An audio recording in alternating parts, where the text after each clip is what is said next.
Femi goshikaw olu fenino ayira ka fo bamaganci wale tigilamaw olu ye attaque dɔ ta ka ɲɛsin na dugu min be ndu kama ko kogo dugu fe posi o kɔnɔna u ye mugujugu fo ni a kɛra kasara ye ka ɲɛsin maa fila ma ma fɔlɔ o be tali kɛ musolakala ni ale sima janfa mugujugu fila ka fɔ ko o y'ale sɔrɔ a kunkolo yanfan na n'u y'a ta ka taga n'a ye kɛnɛyaso la kɛnɛyaso min ni ale be gosi yɛrɛ o kɔnɔna ma filanan o be tali kɛ fana musolakala an be waati min na i n'a fɔ sisan ni nɔ ale ladalen do dɔgɔtɔrɔso la nga a yirala k'a fɔ mugujugu in a ye denmisɛnnin sifinaka min sɔrɔ ko ale ka bana o makun ale la ale fatura nga makɔrɔ min ni o be tali kɛ musolakala ale yɛrɛ be gosi ale seserafu o kɔnɔna na an be waati min na i n'a fɔ bi an be duwawu de kɛ Ala ka hinɛ banbagatɔ la maa min be k'a fɔ ko ale yɛrɛ ma jo kosɛbɛ Ala ka nɔgɔya da ka se ka o ko ye sebaya caman be Ala bolo Ala ka di an ka finitigilakaw ma.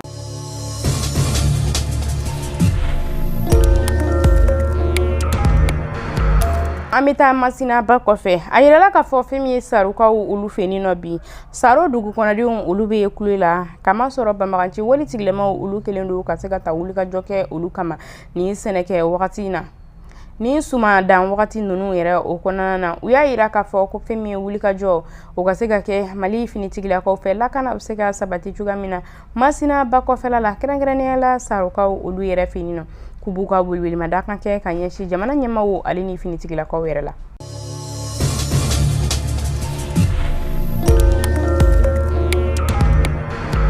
An bɛ taa Burkina Faso fɛn min ye Burkina Faso finitigilakaw ye kuma min na ni bamaganci wale tigilamaw olu tun ye wulikajɔ kɛ ka se ka Burkina kan min u bɛ jibo yɛrɛ ale kɔnɔna na ka tɛgɛ da olu kan ka kɛ ni kapitɛni Ibrahim Traoré ale ka tagama o hukumu kɔnɔna na ka taa Rusilakaw olu fɛ yen nɔ ale seginna ka bɛn ni sibiri ka dugu jɛ kari la ni ale ye wele bila a ka finitigilakaw ma ka se ka taga nin yɔrɔ kofɔli in kɔnɔna na n'o bɛ tali kɛ jibo la wulikajɔ olu bɛ se ka sabati cogoya min na ka bamaganci wale tigilama ninnu ka se ka u gɛngɛmagɛn ka bɔ Burkina yɛrɛ ale kɔnɔna na cogoya min na finitigilakaw olu ye wulikajɔ kɛ ni maa kofɔlen ninnu u ye sira ta ka se ka bɔ Burkina ale kɔnɔna na ni finitigilaka dɔ y'a yira k'a fɔ ko fɛn min ye jibo o kuma kɔni tɛ a la bilen wulikajɔ kɛra ka se ka dankari kɛ bamaganci wale tigilama ninnu na ko fɔ ni jamana ɲɛmaa ale yɛrɛ ye décision kura ka se ka o bɔ k'u ka taa yɔrɔ wɛrɛ la ko sinon ko jibo yɛrɛ ale kuma banna o siratigɛ kɔnɔna na fɛn min ye bamaganci wale tigilamaw olu ka bolominɛ caman n'o bɛ tali kɛ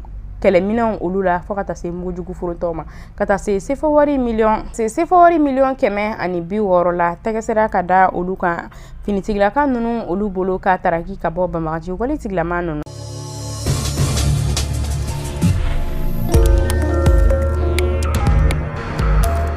na fɛn min ye sifinaka dɔ ye ale ye dɔnniya kura ka se ka o sigi sen kan dɔnniya min ni a bɛna kɛ dɛmɛ ye ka ɲɛsin Mali armée ma o sifinaka in bɛ tali kɛ Abdoulaye Jakite la Abdoulaye Jakite ale ye cakɛda min ka se ka o labɛn n'o bɛ tali kɛ robotique la ni ye kalanso min ni a wulikajɔ fanga yɛrɛ o bɛna se ka kɛ an ka finitigilakaw olu tɔgɔ la Mali jamana ka kunnafoni di so min bɛ ni o ye Fama TV ye olu wulila ka se ka taga ni ma kofɔlen n'o ye Abdoulaye Jakite ka taga an ɲininka hakilina jumɛn de kɛra sababu ye ka se ka a bila ni baara ninnu na ka kɛ sababu ye fana ka finitigilakaw yɛrɛ ka olu dɛmɛ u ka baara yɛrɛ o nɔgɔya da o siraw kɔnɔna na ni a y'a yira a ka kumakanw na k'a fɔ faamuyali bɛ se ka sɔrɔ a la cogoya min appareil min ni o bɛ ale yɛrɛ bolo la ni a bɛna di Mali jamana ka finitigilakaw olu yɛrɛ ma o appareil in na ko fɛn min ye Mali armée ni u bɛ tɛmɛ sira o sira kan ni mugujugu foronta o donnen do dugu jukɔrɔ ni Mali armée u ma tɛmɛ ni u ka bolimafɛn ye ko fɛn min ye mugujugu foronta in ye a tɛna se ka ci cogoya si yɛrɛ u kɔnɔna na appareil in fana ale y'a yira k'a fɔ ko o bɛna kɛ sababu ye ka se ka Mali armée k'u briefé yɛrɛ u taga yɔrɔ olu kɔnɔna na ka se ka sira jɛlenw ko o yira u la wa bamaganci wale tigilamaw u dogo mana kɛ tu kɔnɔna na ni Mali armée o bɛ se ka tɛmɛ cogoya min na o bɛna kɛ sababu ye ka se ka kɔlɔsili k'o kɛ Mali armée yɛrɛ olu la ni Abdoulaye Jakite yɛrɛ ye a ye min sɔrɔ k'a fɔ ɲininkali in kɔnɔna na an ka jɛ ka lamɛnli kɛ o kan.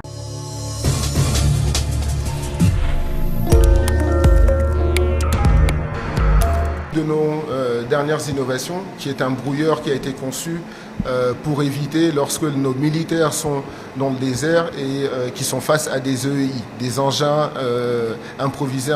explosifs. Et donc qu'est-ce qu'ils font? Il faut tout simplement appuyer sur ce bouton et lorsqu'on appuie sur ce bouton, ça permet d'éviter que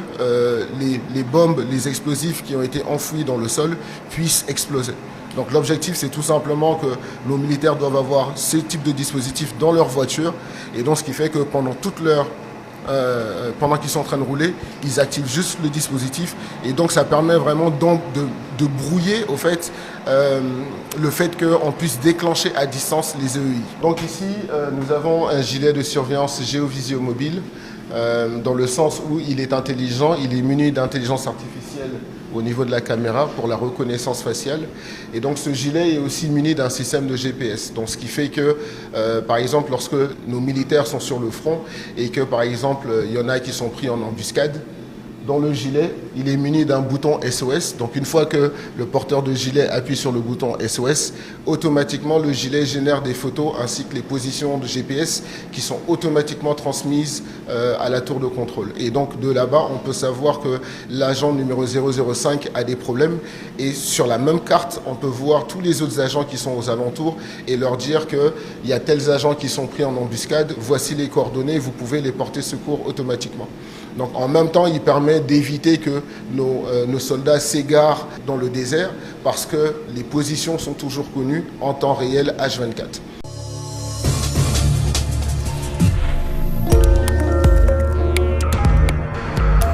Tali kɛ Mali sifinaka dɔ la a ye dɛmɛ min ta ka ɲɛsin fɛn min ye Mali finitigilakaw ma. O kɔnɔna na a ye gilet kɛrɛnkɛrɛnnen fana k'o dilan ka di an ka finitigilakaw ma. Gilet min ni a bɛ se ka kɛ sababu ye ka photow ka olu yɛrɛ ta.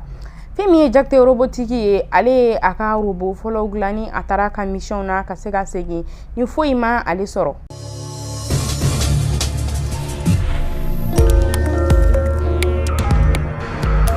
Alsa ka se ka to Burkina ale kɔnɔna na, fɛn min ye Senegalikaw ka minisiri ɲɛma min ni ale tun bɛ tagamala Burkina kɔnɔna na n'o bɛ tali Sonko, ale ni Burkina minisiri ɲɛma Jean-Emmanuel Ouédraogo olu ye kapitɛni Thomas Sankara ka se ka ale ka kan, fɛn min ye kapitɛni Thomas Sankara ye ka se ka ale kaburu k'o kɛ yɔrɔ belebeleba ye. Ni a jɛɲɔgɔn minnu fatura, mɔgɔw bɛ se ka taga u ka tasibila kɛ nin yɔrɔ in na cogoya min na. Nin dayɛlɛli baara olu hukumu kɔnɔna na, fɛn min ye Mali jamana ale ye nɔra bilala ni seko ni dɔnko minisiri min ni u b'an. Niger fana ale ka nɔrablaw olu tun bɛ kɛnɛ in yɛrɛ kɔnɔna na. An ka jɛ ka ni ja ninnu nɛ.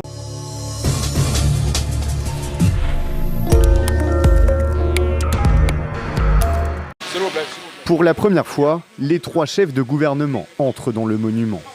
Jean-Emmanuel Ouédraogo, Ousmane Sonko et Alamaye Alina se recueillent sur la tombe de Thomas Sankara, une icône dont ils veulent préserver l'héritage. Il faudrait que partout en Afrique,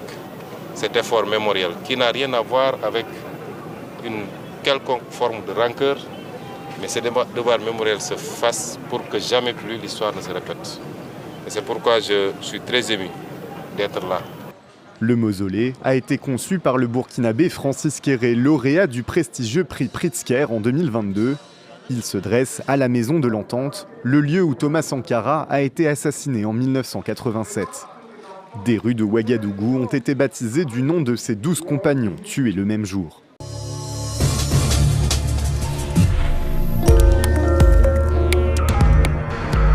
Fɛn min ye Sénégal la ale premier ministre ye n'o bɛ tali kɛ Ousmane Sonko na, ale ka pankuru o jiginna Burkina jamana o kɔnɔna na. Kɛrɛnkɛrɛnnenya la Ouagadougoukaw fini nɔ. A bisimilera maa min fɛ o bɛ tali kɛ Burkina ale ministre ɲɛma la. Jean-Emmanuel Ouédraogo la u ye u kunda. Fɛn min ye jamanakuntigi yɛrɛ ale jabala. Fɛn min ye u ye ɲɔgɔn ɲɛba fila ka se ka o kɛ. Ɲɔgɔn ye ninnu kɔfɛ Ousmane Sonko ale ye wele bila kunnafonidilaw ma ka se ka ɲɛfɔli kɛ u ye ni a y'a yira k'a fɔ ko taakunba fila o bɛ ale la. Sénégal ale kɔnɔ fini nɔ ni a kɛra ka bɛn ni mɛ kalo tile 17 san 2025 o baaraw ɲɛda dayɛlɛnna ko ale taara o kama fɔ ka taa se autoritéw a y'a yira k'a fɔ ko ani olu kan ka baara dɔw kɛ fɔ ka taa se lakanako yɛrɛ ale bunako o kɔnɔna ma ni a y'a yira k'a fɔ Burkina ni Sénégal jamana fɛn min ye teriya sira o bɛ u ni ɲɔgɔn cɛ u bolo dilen don ɲɔgɔn ma a bɛ wagati jan yɛrɛ o bɔ yira k'a fɔ ko fɛn min ye Burkina commerçant ye ale ni Sénégal commerçant u bɛna se ka u tigɛ di ɲɔgɔn ma. Ousmane Sonko ka nali la kaw fini nɔ fɛn min ye pankuru jigiso n'o bɛ tali ka aéroport la ani a ye lase bila kunnafonidilaw ma ka se ka ɲɛfɔli min k'aw ye aw ni an ka jɛ ka ja ninnu.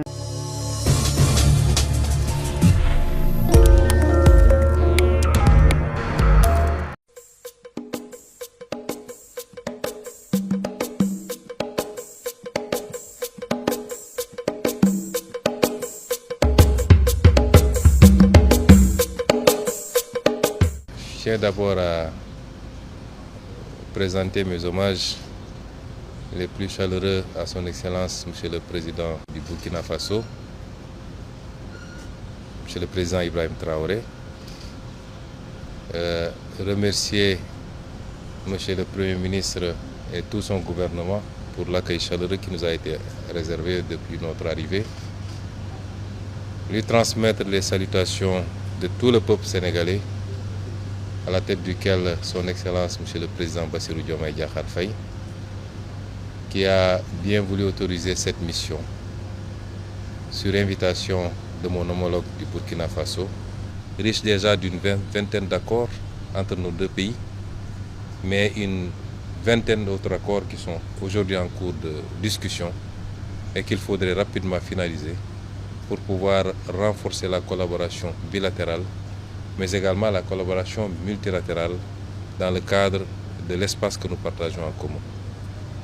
J'ai été très ravi d'écouter le président Traoré pendant de longues minutes nous exposer un peu la situation, mais également nous faire étalage de la résilience du peuple burkinabé face à cette épreuve.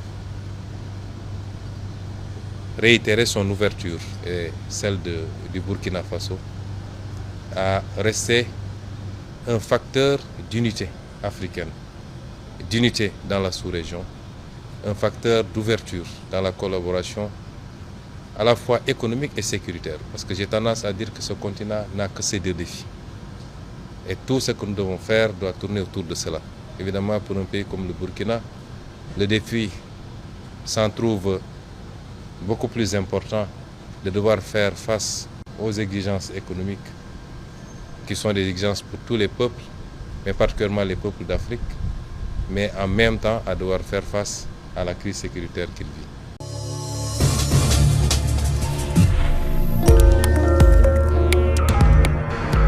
Femi aéroport Modibo Keita, stade Modibo Keita, avenue Modibo Keita ni nin bɛɛ lajɛlen Mali jamana kuntigi kɔrɔ dɔ ale ka tɔgɔ dalen yasa ɲina kana se ka kɛ Modibo Keita yɛrɛ ale tɔgɔ u kɔ. Nga a yirala ka fɔ ɲina kelen do Modibo Keita ale ka denbaya yɛrɛ kɔ an bɛ donni min kana i n'a fɔ bi. Modibo Keita yɛrɛ muso 3 o de tun bɛ ale bolo. A fatura san 1977 waatiw kɔnɔna na. Ni école maître yɛrɛ ale tun don nka Modibo Keita ale ka denbaya olu bɛ kulela an bɛ donni min kana i n'a fɔ bi ka sabu kɛ da musaka ko yɛrɛ ale gɛlɛyaw ye. U y'a yira k'a fɔ ko fɛn min ye pension min ni o tun bɛ di Modibo Keita yɛrɛ ma ka to ɲɛnamaya yɛrɛ kɔnɔna na wa o pension kelen o de bɛ ka se ka taa ka di denbaya ma. Ni maa 3 ninnu fɛn min ye wari 7000 o de bɛ ka ta ka di ni muso ninnu kelen kelen na bɛɛ lajɛlen ma o bɛ san 20 bɔ bi nka ka kɛ ni démocratie yɛrɛ ale wagatiw kɔnɔna na fɛn min Alpha Umar Konare ale ye yɛlɛma bolo kura ka se ka di ninnu ka sara ninnu ma ka se ka ɲɛda kura k'o ta ka d'u ma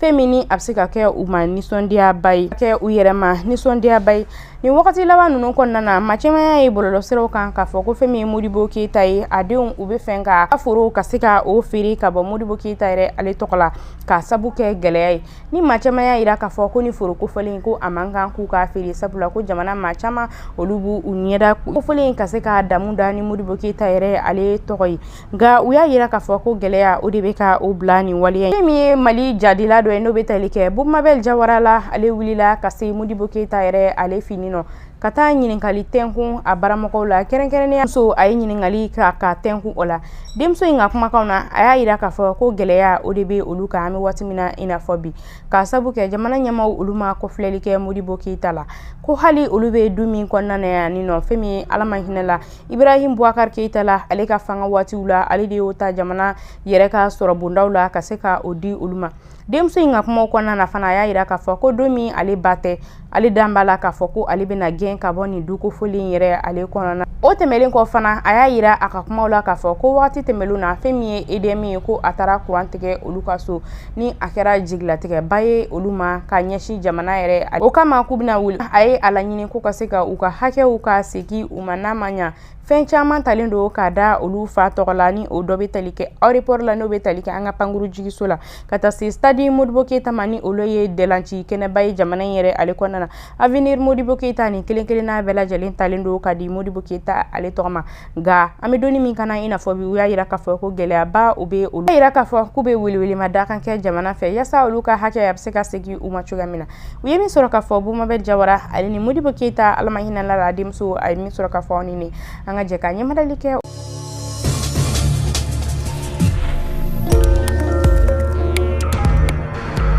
ka ne maman to kuluba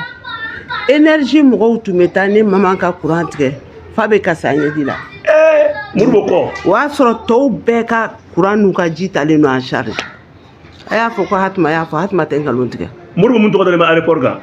o kɔ e ma don mandat do aéroport ko la ye fɔlɔ a bɛɛ bɛ fɔ bi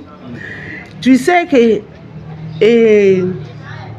président Ibrahim Boubacar Keïta n bɛ dugawu k'a ye ala k'a dayɔrɔ suma ami yarabi ama ala k'a dayɔrɔ suma n'i y'a ye anw bɛ so in kɔnɔ bi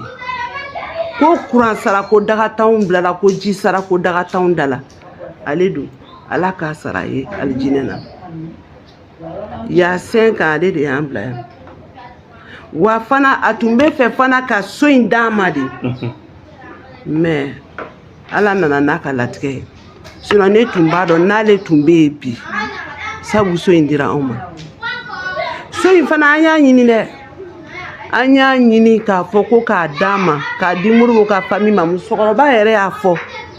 ko so kelen a b'a ɲini a mɔdenw n'a tulomafamaw kama a ye mɔgɔ ci fo mɔgɔ 2 ko ka so in d'a ma ɲɛma sɔrɔ a la dɛ ko maison administrative don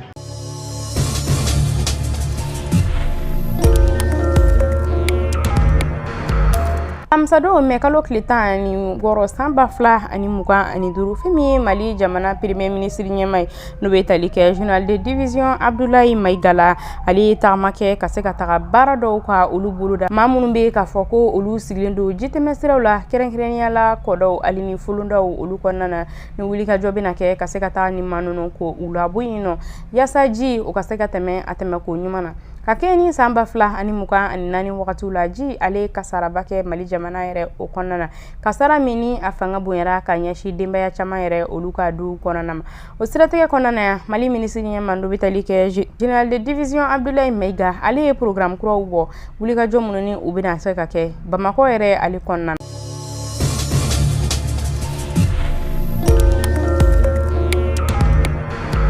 Nambore no afa nan karamɔgɔ kɛ Seydi Chérif Ousmane Madane Haidara ale denkɛ no betali kɛ Badara Haidara la ni association o ɲɛmaado no betali kɛ an ka bɛɛ maya la o ɲɛmaado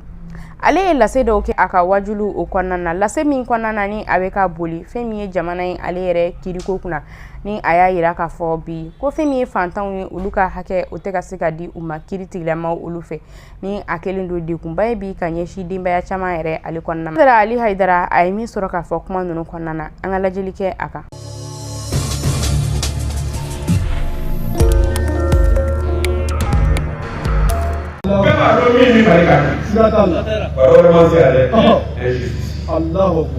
L'injustice arrêtée. Partout. Justice qu'on a, tribunal qu'on a, avec l'arbre de la Hakela, avec tout le pays qui est de pays, avec tout à retrouver la Wabi. À retrouver. Il y a ma vie à la fois. On dit qu'il y a des gens qui n'ont pas ni jamana kilela ni ladiriya sɔrɔsira an b'a fɔ ko Mali i kɔni Mali ɲɔgɔnna ladiri jamana tɛ yen o sera ka kɛra don o don an b'o fɔ. Alahu Akibaru siga t'o la. Mais o k'an ka justice lajɛ. Siga t'a la. Hali bi fantanw ka hakɛ tiɲɛnen don. Bonjour et bienvenue chez Kabbalah. Hali bi fantanw ka hakɛ tiɲɛnen don. O k'an lajɛ. Jamana si tɛ min ni lafiya k'a sɔrɔ fantan dɔ ye i b'a la ka bɔ. O kumana ni jamana kɛra ten kaba dɔrɔn aw k'aw sigi ni fɛn fɛn.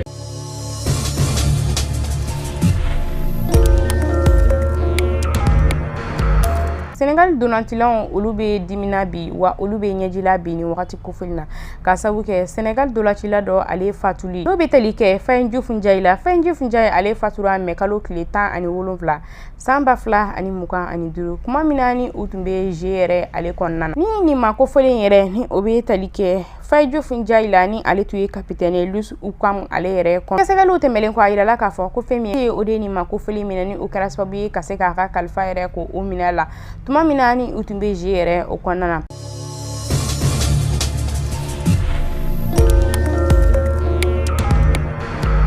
A yirala k'a fɔ tasuma wuliba dɔ o kɛra Mopti ale sugu kɔnɔna na tasuma wuli min ni a kɛra kasaraba ye ka ɲɛsin jagokɛlaw ma sabula citerni dɔ o de ye tasuma ta ka taa se bolimafɛn wɛrɛ ma tasuma in ale fanga bonya kojugu a donna sugu kɔnɔna na ni a kɛra sababu ye ka se ka Mopti sugu kɔnɔna fan caman ka o jeni commerçant minnu ni olu ka butigi o tun ka sɔrɔ ninnu na n'o bɛ tali kɛ grossistes ale ni détaillants ninnu na o kɛra sababu ye tasuma in ninnu kelen kelen n'a bɛɛ lajɛlen ka minɛnw ka se ka u lasɔrɔ.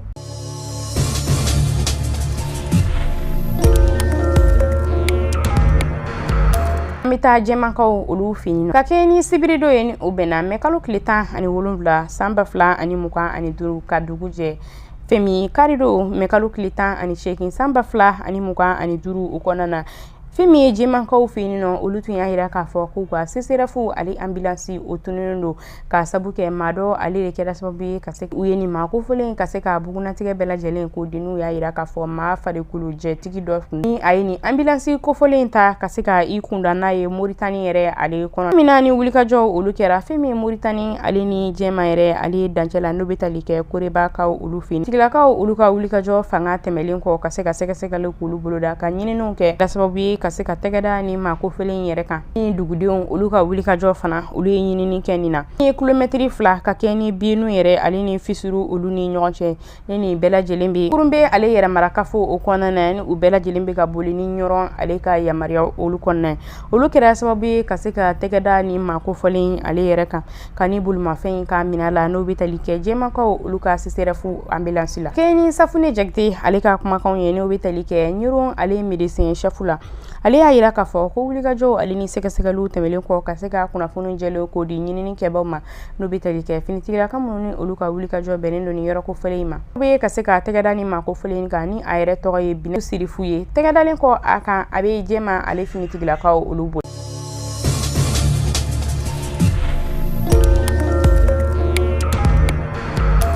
Mali jamanakuntigi General d'Armée Assimi Goïta a ye sugantili kɛ ka se ka vérificateur général kura ko o sɔrɔ Mali jamana ale tɔgɔ la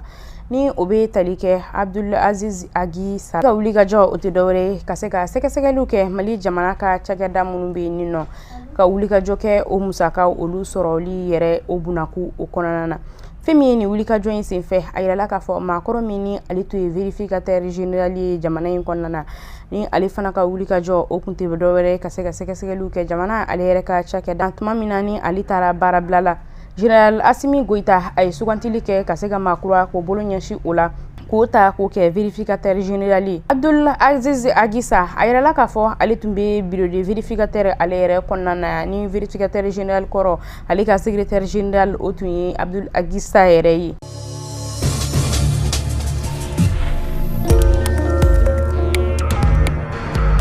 N'an bɔra yen nɔ CMDT ale ye ɲɛmaa kura sɔrɔ kuma min na ni ɲɛmaa kɔrɔ ale tun bɛ san 1 ale y'o kɛ CMDT yɛrɛ ale wulikajɔ o kɔnɔna na ka kɛ ni Mali jamanakuntigi General d'Armée Assimi Goïta ale ka wulikajɔ ye ale y'i bolo ɲɛsin maa dɔ ma ka se ka o ta ka kɛ CMDT yɛrɛ ale ye maa ɲɛmaa ye ni o bɛ tali kɛ Kolomɛg Danbele la ni ale tun ye lakɔli maître yɛrɛ ye a tun bɛ kalan kɛ cakɛda min na o bɛ tali kɛ IPR IFRA de Katibugu yɛrɛ ale kɔnɔna na a yirala k'a fɔ maakɔrɔ min ni o tun bɛ CMDT yɛrɛ kɔnɔna na ale ye san 1 bɔɲɔgɔnko ka se ka o kɛ ni ale fana tun ye école maître IPR IFRA de Katibugu yɛrɛ ale kɔnɔna na a yira na i n'a fɔ sisan maaw bɛ ka ɲininkali kɛ ni wagati in na ka yira ka taa k'olu kɛ CMDT yɛrɛ ale maa ɲɛmaa ye kuma fana olu y'a yira k'a fɔ ko maa min ni ale yɛrɛ sigilen filɛ nin ye CMDT ale ɲɛmaa kura la Kolomɛg Danbele la ko wulikajɔ ani dɔnniya min bɛ a la k'u dan bɛ a la k'a fɔ ko fɛn bɛ ye CMDT ye a tali filɛ ka bila jɔda kura min na a bɛ se ka jɔda in k'a fa.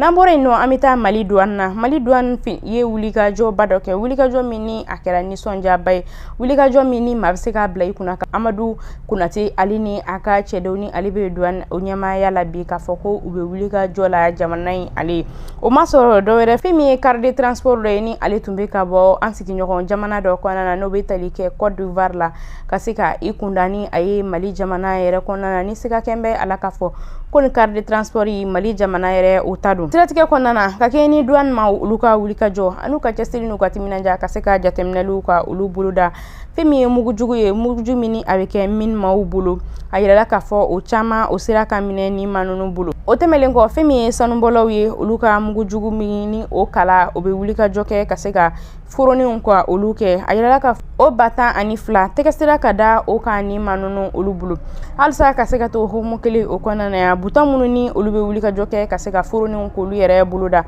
ni o bɛ tali kɛ mugujugu olu foronin na a yirala k'a fɔ o 3 bɔɲɔgɔnko o sera ka minɛ u bolo. Film minnu yɛrɛ n'o o bɛ don buton in na ka se ka foroninw k'olu kɛ fana a yirala ko o 3 bɔɲɔgɔnko tɛgɛsira ka da olu fana kan. Fɛn min ye drogue ye o kilo 50 o minɛna u bolo ka taa se gulɔ ma, gulɔ min ni ale yɛrɛ ka farin kosɛbɛ kosɛbɛ o 1,100 tɛgɛdira o kan u bolo. Carte de transport in yɛrɛ sika kɛn bɛ a la an bɛ waati min na i n'a fɔ bi k'a fɔ ko Mali jamana yɛrɛ o ta don ni a tun bɛ ka bɔ an sigiɲɔgɔn jamana dɔ la ni o bɛ tali kɛ Côte d'Ivoire ale jamana o kɔnɔna na. Fɛn min ye douane ma olu ka ɲɛmaabaw kɛ k'a la yira k'a fɔ ni carte de transport min ni ɲɛnaminimafɛn caman ni o tun bɛ a kɔnɔna na a tun yirala k'a fɔ ko fɛn tɛ a kɔnɔ. Kuma min na ni douane ma olu ye maa ninnu lajigin n'o bɛ tali kɛ carré kɔnɔ mɔgɔw la ka se ka sɛgɛsɛgɛliw k'o kɛ. Sɛgɛsɛgɛliw tɛmɛlen kɔ fɛn foyi tɛ a kɔnɔ nka finitigilaka ninnu u ka jateminɛliw o fanga ka bon. U ye wulikajɔ kɛ ni a tun yiralen don k'a fɔ nin carré kofɔlen a kun tigɛlen don ka se ka nin ɲɛnaminimafɛn ninnu ani nin masibafɛn ninnu ka se k'a ladon ni u kun kɛlen don ka makilan dɔ ko o ta ka da kan ni u bɛ tali kɛ chiffon na. Nka siga kɔni kɛn bɛ a la an ka finitigilaka ninnu fɛn dɔ bɛ tali kɛ douane ma o la. O fɛn dɔ o bɛ nin bolimafɛn in kɔnɔ n'u ye sɛgɛsɛgɛliw ka se k'o bolo. A ye ja latɛmɛ an ka jɛ ka filɛlikɛw ja in kan.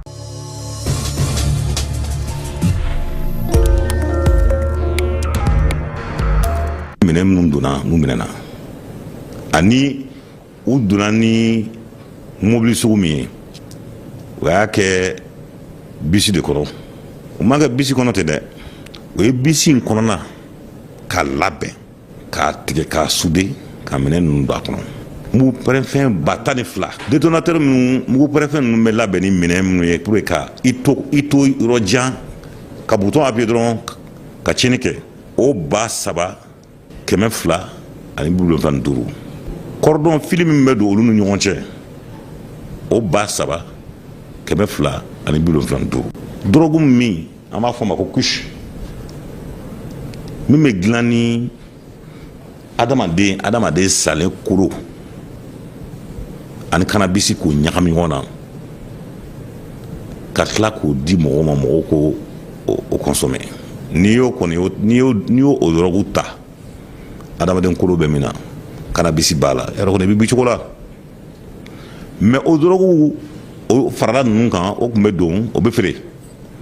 n'o feerela o wari o bɛ continuer ka baara jugu in o baara jugu in financer n'o ye an y'a bɛɛ minɛ an ye fɛɛrɛ min boloda ka kunnafoni sara k'a sara yɛrɛ de koyi pour que min dogolen don anw na an ka se ka bɔ a kalama o baara min bɛ kɛ douane na bi o bɛ ka marcher an bɛ se k'a fɔ à 120%.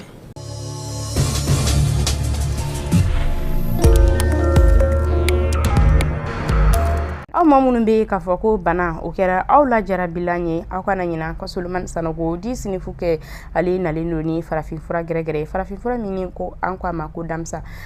ale fura ni ale bɛ se ka kɛ sababu ye ka se ka banajugu bɛɛ lajɛlen ka o kɛlɛ ko sumaya lɛminɛnpo tifoyiti fibrom o n'a ɲɔgɔnna caman ni ne bila kana ɲina ka Solomani Sanogo di sinifu kɛ k'ale wele a ka nɛgɛjuru sɔrɔ siraw la i tɛ fɔ i jigi kɔ.